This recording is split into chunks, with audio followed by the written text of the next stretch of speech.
interest to press your button. At this time, I'll recognize Representative Clowney for a question. Thank you, Madam Chair. Thank you, Senator Ballinger and Representative Pilkington. I want to start my comments by my question by making a quick comment, which is just to correct something that you said at the beginning, which is that voters clearly want stand your ground.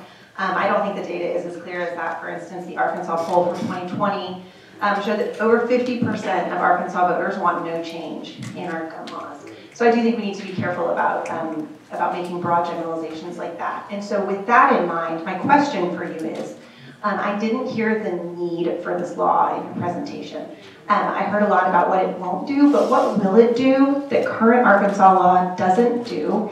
And in particular, who wants those changes made? I'm thinking about law enforcement, prosecutors, defense attorneys, those kinds of folks. Thanks.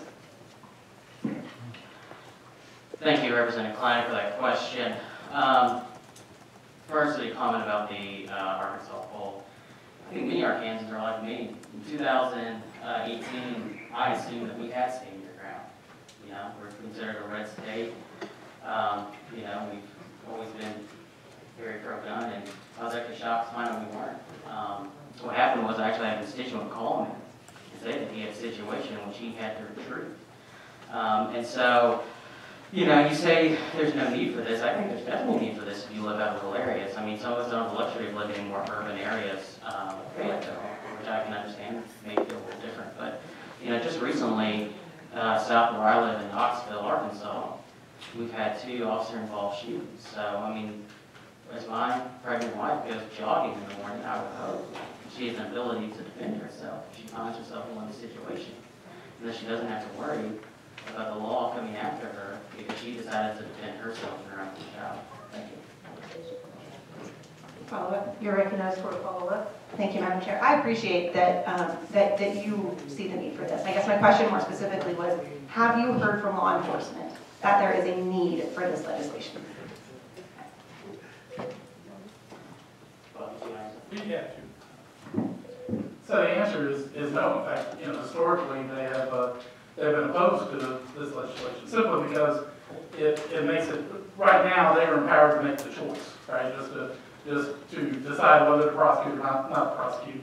And so from their standpoint, it made it more difficult. However, that's why we spend so much time working with them. The reason why they're neutral on this bill is because they can work with it. It's not going to hinder them from doing their job. And so we really struck a really sound balance, something that protects our citizens' rights, but also makes it ready to do the work. And the reason why, last year I had a prosecutor who came and spoke against the legislation, and he said, I don't even take into account whether a person could retreat or not when he prosecutes.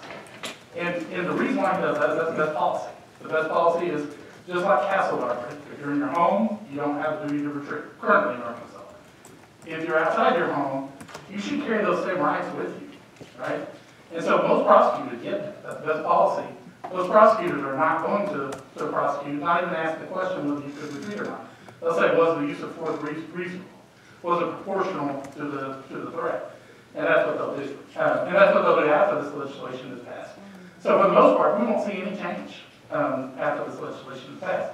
Now, what it will do is, if there's a prosecutor who is either nefarious, somebody who's not politically well connected, maybe kills somebody who is politically well connected or well liked under the law or whatever, and it may be the politically most expedient thing to do would be to prosecute, is it'll make it a little harder for them to do that on the situation whether asking the question whether they can retreat or not. I don't expect that to happen very much. I think most of the prosecutors are great people. They're smart.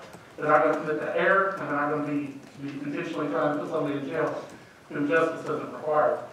But what this does, I mean, we as legislators, it's our job to make sure that the best policy is put into the code. The prosecutor's job is to prosecute consistent with the law. I think that by doing this, we're going to have a code section that's more consistent to the way most prosecutors prosecute.